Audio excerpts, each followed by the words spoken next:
Dans une région marquée par les guerres et des royaumes éphémères, un peuple sans empire, sans armée et sans territoire a réussi l'impensable, survivre. Comment y est-il parvenu?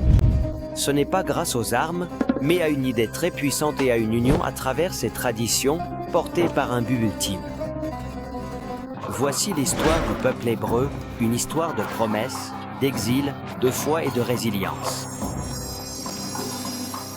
Dans cette vidéo, nous découvrirons comment est née l'idée d'un Dieu unique, l'histoire d'Abraham, le premier des patriarches, et celle de ses enfants, en particulier celle de Joseph, de la captivité en Égypte et de la libération vers la rencontre avec la terre promise. Et n'oublie pas qu'il y a beaucoup d'autres vidéos comme celle-ci sur notre chaîne YouTube, alors laisse-nous un petit like et abonne-toi pour continuer à faire partie de notre communauté, car grâce à la contribution de chacun d'entre vous, nous pouvons continuer à réaliser de plus en plus de vidéos incroyables. Le peuple hébreu. Première partie. De nombreux peuples se sont distingués au cours de l'histoire, mais la plupart d'entre eux, aussi forts et puissants qu'ils aient été, ont fini tôt ou tard par disparaître ou se mélanger à d'autres peuples. Vous vous souviendrez sûrement que dans l'Antiquité, il y avait des invasions, des conquêtes et la destruction de villes. Cependant, il y eut un peuple très petit qui, malgré sa faible puissance militaire, réussit à subsister et à perdurer jusqu'à aujourd'hui, traversant le vaste océan de l'histoire. Il s'agit du peuple hébreu, qui a réussi à survivre grâce à une conviction puissante, celle de se sentir le peuple élu de Dieu. Abraham, le premier hébreu. L'origine et la mémoire du peuple hébreu se trouvent dans le livre le plus lu de l'histoire. Ok, voyons voir, qu'est-ce que tu penses que c'est? Peter Pan. Men, La Belle au bois dormant. Non? Le petit chaperon rouge. Ni l'un ni l'autre. Le livre est la Bible. La Bible nous raconte qu'aux alentours de 1900 avant Jésus-Christ, Abraham, fils d'un sculpteur de la ville d'Ur, fit un pacte avec Dieu et se vit promettre la terre de Canaan. Alors, Abraham entreprit la mission importante qui lui avait été confiée. Il rassembla tout son peuple hors des murailles de la ville et le guida dans le long voyage vers les terres qui lui avaient été promises. Il y avait un petit problème. Les terres de Canaan n'étaient pas faciles à habiter. Un grand nombre de peuples de la région étaient eux aussi très intéressés à occuper ces territoires. En effet, ces terres étaient riches et fertiles et, en plus, elles se trouvaient juste au milieu des deux grands royaumes de l'époque, celui d'Égypte, au nord de l'Afrique, et celui de Babylone, en Mésopotamie.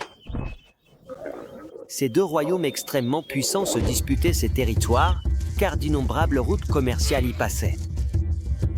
Mais pour les Hébreux, cette terre représentait bien plus qu'une simple zone fertile. Comme le disait la Bible, c'était leur terre promise.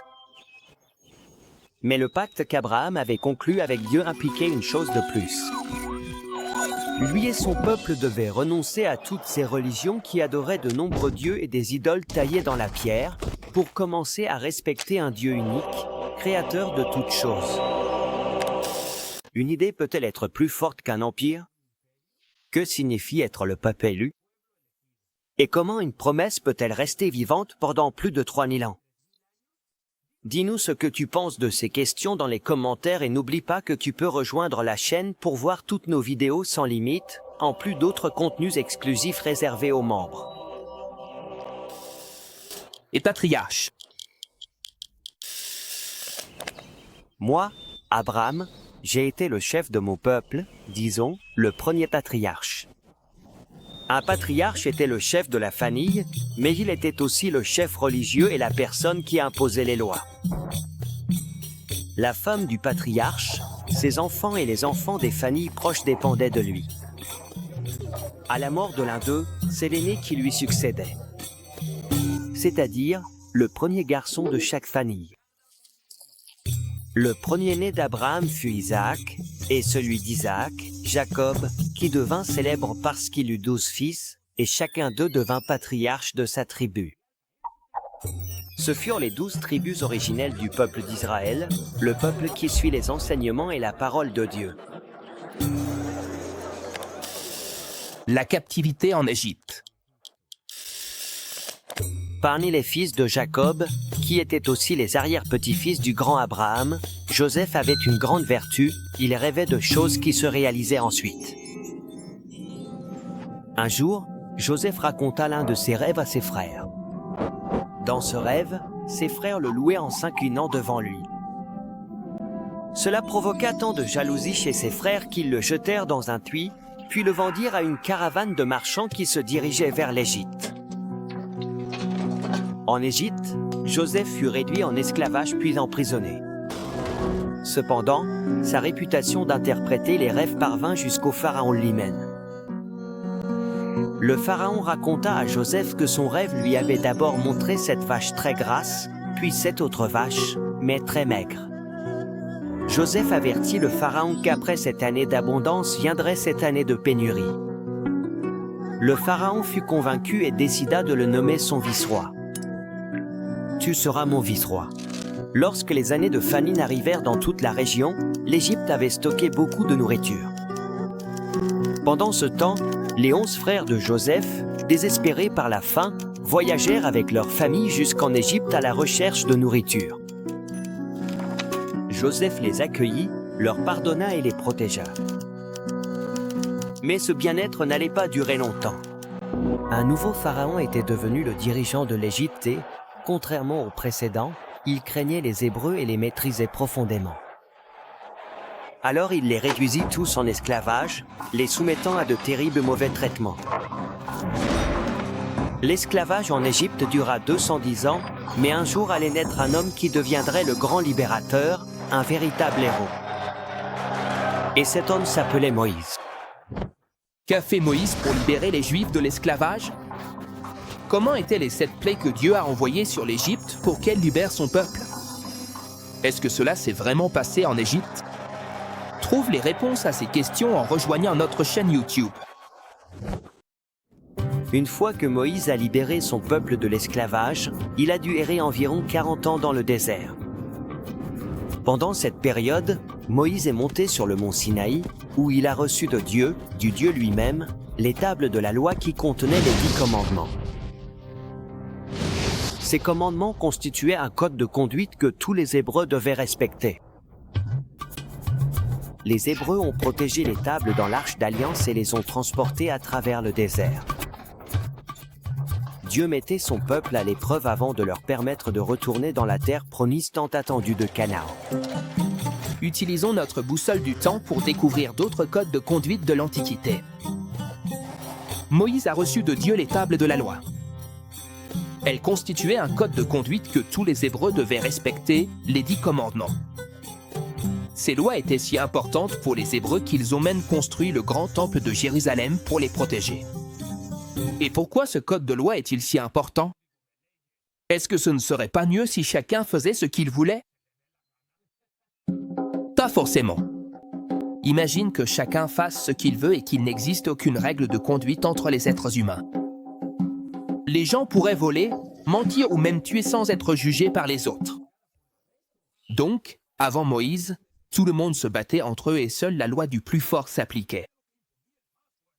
Plus ou moins. Toute société a des règles de vie en commun. Le problème, c'est quand ces lois ne sont pas écrites, car elles peuvent changer selon le bon vouloir des plus puissants. Environ 500 ans avant Moïse, c'est-à-dire 1700 ans avant Jésus-Christ, un roi de Babylone nommé Hammurabi a conquis une vaste région de la Mésopotamie. Mais, attendez, il y avait un problème. Chaque région qu'il avait conquise avait ses propres règles. Et vous savez quoi? Aucune d'entre elles n'était écrite. Alors, elles changeaient selon le dirigeant du moment. Cela a entraîné d'innombrables disputes et confusions.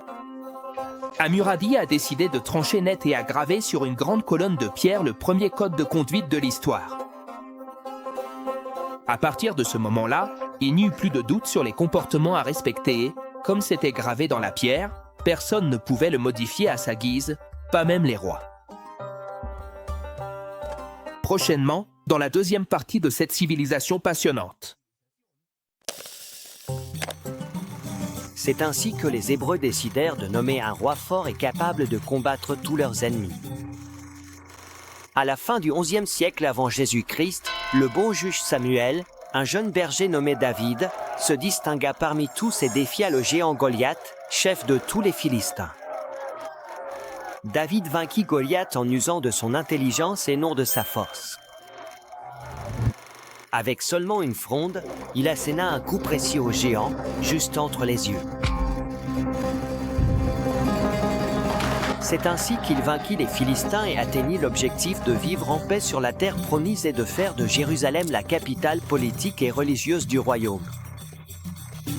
Salomon, qui était un homme sage et juste, chercha par tous les moyens à éviter les guerres et les invasions, mais il n'y parvint pas. Les autres peuples, Assyriens, Babyloniens et Égyptiens, n'étaient pas disposés à laisser les terres stratégiques de Canaan uniquement entre les mains des Hébreux. Jusqu'à ce qu'en 539 avant Jésus-Christ, ils soient libérés par les Perses et parviennent à retourner dans la ville sacrée de Jérusalem, où ils reconstruisirent le célèbre temple construit par Salomon. Toutes les épreuves qu'ils avaient surmontées avaient renforcé encore davantage leur conviction. Peu à peu, ils décidèrent de s'isoler des autres peuples de la région, convaincus que leur Dieu unique était la seule vérité. Pour cela, les prophètes rappelèrent pendant de nombreuses années les commandements sacrés des 5 premières parties de la Bible, qu'ils appelèrent la Torah. Et souviens-toi que tout est étonnant quand on a envie d'apprendre.